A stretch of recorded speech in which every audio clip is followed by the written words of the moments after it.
I feel good, you look great, I like you, I can't wait. A first time, a first date, you're so fine, I'm so late. You sip wine. Halo semua, salam sejahtera Malaysia. Selamat datang ke channel Fels Lifestyle. Saudara-saudara, ada satu kenyataan yang saya dengar. Dan kali ini adalah antara berita yang jarang sekali kita dengar.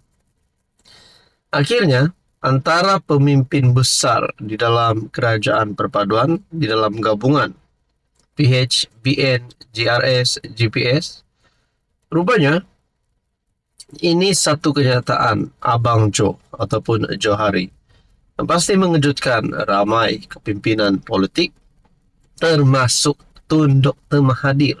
Apa kenyataan yang dibuat oleh Tun Mahathir sampai Premier Sarawak dalam satu kenyataan, dalam satu perkongsian daripada Malaysia kini. Johari jawab Dr. Mahathir, bukan tugas Sarawak bantu negeri mundur.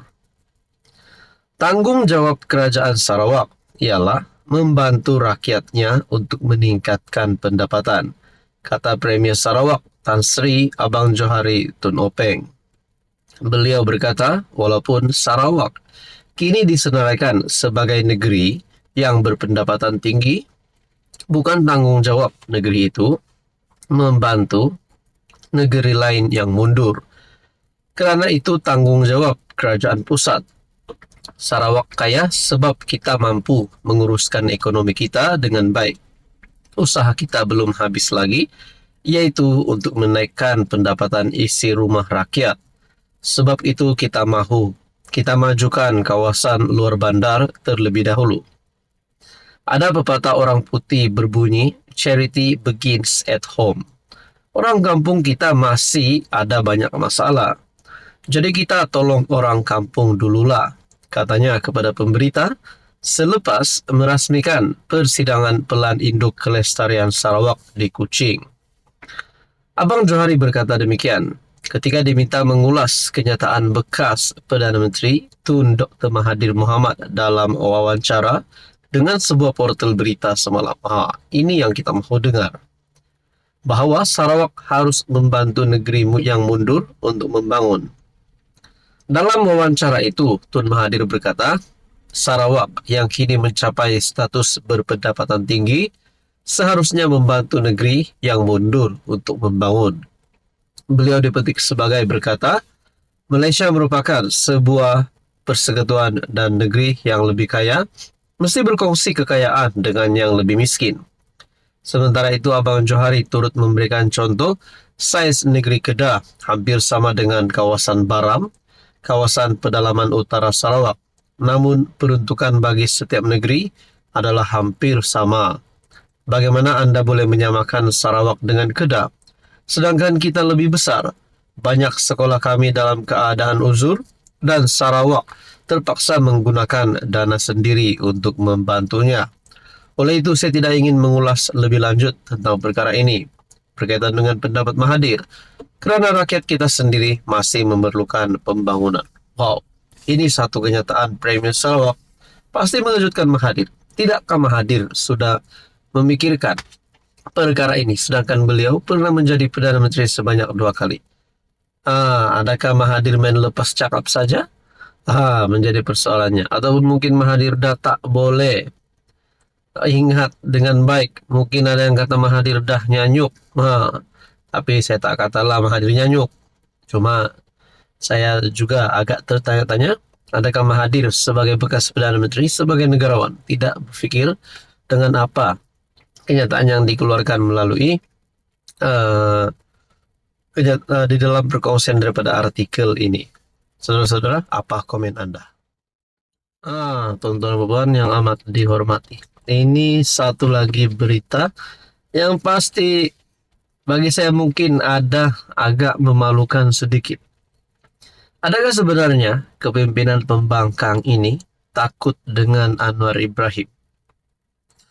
Adakah sebenarnya kepimpinan daripada Perikatan Nasional ataupun pembangkang ini sebenarnya tidak berani untuk bersemuka apatah lagi berdebat dengan Anwar Ibrahim, apatah lagi di dalam sesi soal dan jawab. Nah, mungkin itu menjadi pertanyaan kepada setengah orang. Saudara-saudara, ini perkongsian daripada Harapan Daily bertarik 29 Oktober. Top 3 pembangkang gaib ketika sesi PMQT. Kelibat top 3 pembangkang termasuk ketuanya, Datuk Seri Hamzah Zainuddin, tiada dalam sesi waktu pertanyaan Perdana Menteri PMQT di Dewan Rakyat pagi tadi. Di media bukan lain lagi. Bukan sampai nak kecam Anwar Ibrahim, cakap itu ini, malukan Anwar Ibrahim, serang PMX di media sosial. Tapi kenapa sesi waktu pertanyaan Perdana Menteri, yaitu PMQT, kenapa ada berita begini pula? Top 3 pembangkang gaib ketika sesi PMQT. Siapa lagi dua itu? Dua lagi wakil rakyat Perikatan Nasional yang gaib di Parlimen hari ini. Kalau nak cakap Hadi Awang, sebelum ini pun kita sudah dengar. Beliau memang beberapa kali tidak menghadirkan diri di dalam Parlimen. Ahli Parlimen Marang, Tan Sri Abdul Hadi Awang, dan ini lagi pengerusi Perikatan Nasional, Tan Sri Mahyadin. Kedua-dua mereka masing-masing Presiden PAS dan Presiden Bersatu. Semakan Harapan Daily mendapati Abdul Hadi bahkan tidak menghadiri mesyuarat ketiga Penggal ketiga Parlimen ke-15 kali ini pada 24 dan 28 Oktober. Hari ini lebih mengejutkan, hampir semua kerusi utama di bahagian depan blok pembangkang didapati kosong. Ini mungkin satu perkara yang memalukan. Jadi bagaimana dengan pengundi? Bagaimana dengan rakyat Malaysia? Apa komen Anda sekiranya Anda sudah mendapati bahwa top 3 ini tidak hadir sesi PMQT, dan juga di dalam kenyataan ini lebih mengejutkan, hampir semua kerusi utama di bahagian depan blok pembangkang didapati kosong. Macam mana nak jadi kerajaan kalau begini? Macam mana nak tumbangkan Anwar kalau hadir di Parlimen pun, kepimpinan utamanya pun saja tidak hadir semua. Rata-rata menyifatkan pembangkang gagal memanfaatkan peluang bersemuka secara langsung dengan PM semasa sesi PMQT dalam mengangkat suara rakyat. Antaranya pengguna X, Amir Hamzah, menulis pembangkang sebagai hanya bercita-cita besar mahu menjadi pemerintah.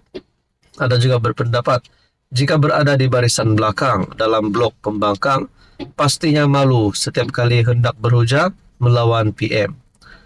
Bos-bos aku tak muncul nak lead dalam Parlimen, malu.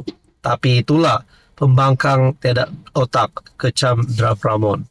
Sikap pemimpin utama pembangkang yang tidak menghadiri sesi PMQT dianggap sebagai hanya baling batu, sembunyi tangan. Ketidakhadiran top 3 pembangkang dianggap bukti bahwa blok oposisi sekarang gagal melaksanakan peranan mereka sebagai semak dan imbang. Saudara-saudara, ini pasti satu berita duka cita untuk kepimpinan pembangkang.